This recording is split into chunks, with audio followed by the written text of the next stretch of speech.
Universum, mis ladina keeles tähendab kõiksust, on kõik meid ümbritsev, kogu aegruum ja kõik selles olev.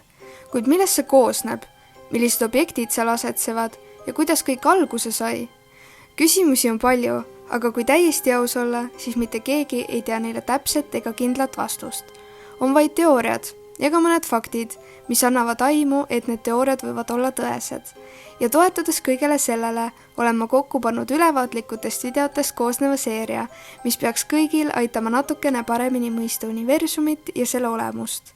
Kuid nagu tuntud astrofüüsik Neil deGrasse Tyson on öelnud, universumil ei lasu kohustust sinu jaoks arusaadav olla. Seeria koosneb 6 videost, alustades suuremalt ja liikudes järjest väiksemaks. Tänases videos alustamegi kohe algusest ehk üldiselt universumist ja selle tekkest.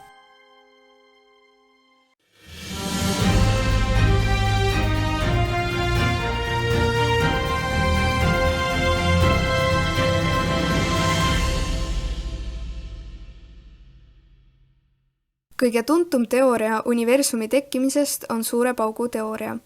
Me saame jagada suure paugu erinevateks ajastuteks ja need omakorda väiksemateks ja detailsemateks ajajärkudeks, kuid sellest kõigest täpsemalt räägime juba eraldi videos.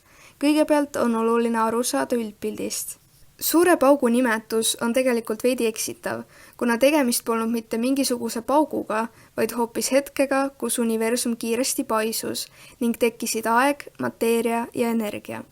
Sellist paisumist me nimetame kosmiliseks inflatsiooniks. Sellel hetkel paisus universum kiiremini kui valguse kiirus.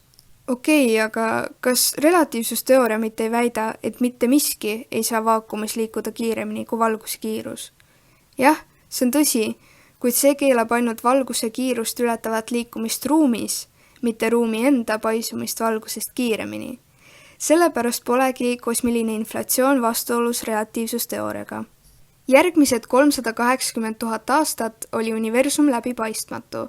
See oli tingitud sellest, et laetud osakesed neelavad kiirgust ning siis kiirgavad seda jälle suvalises suunas edasi, kuni kiirgus järgmisesse laetud osakesse neeldub.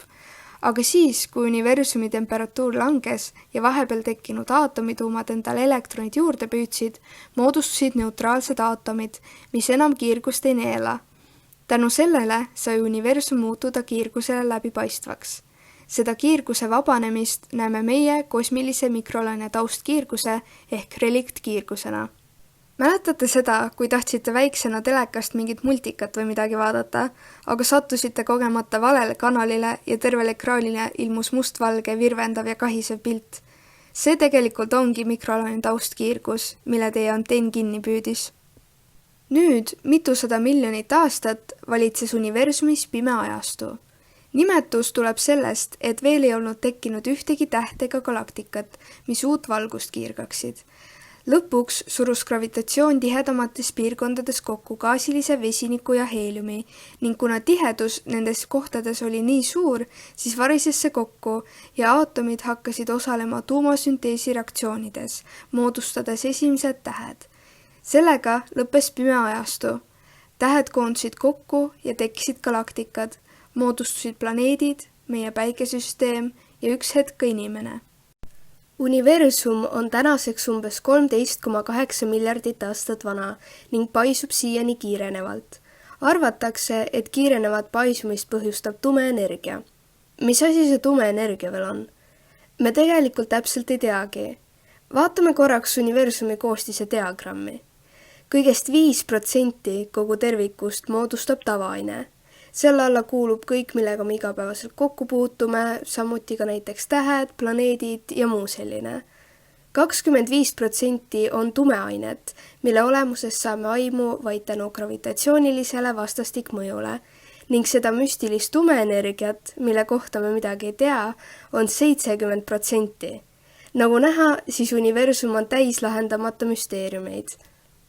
Teeme väikese kokkuvõtte ja vaatame, mis me siis ikkagi täna teada saime. Universum on kogu aegruum ja kõik selles olev. Suure paugu teooria väidab, et universum sai alguse ülikiirest paisumisest, mille käigus tekkisid ka aeg, mateeria ja energia. Umbes 380 000 aastat oli universum läbipaistmatu, kuna laetud osakesed neelasid kiirgust ja siis kiirgasid seda jälle edasi. Neutraalsete aatomite tekkimisega vabanes ka esimene kiirgus, mida meie näeme reliktkiirgusena.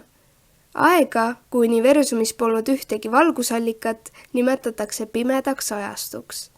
Universum on umbes 13,8 miljardit aastat vana ja paisub kiirenevalt.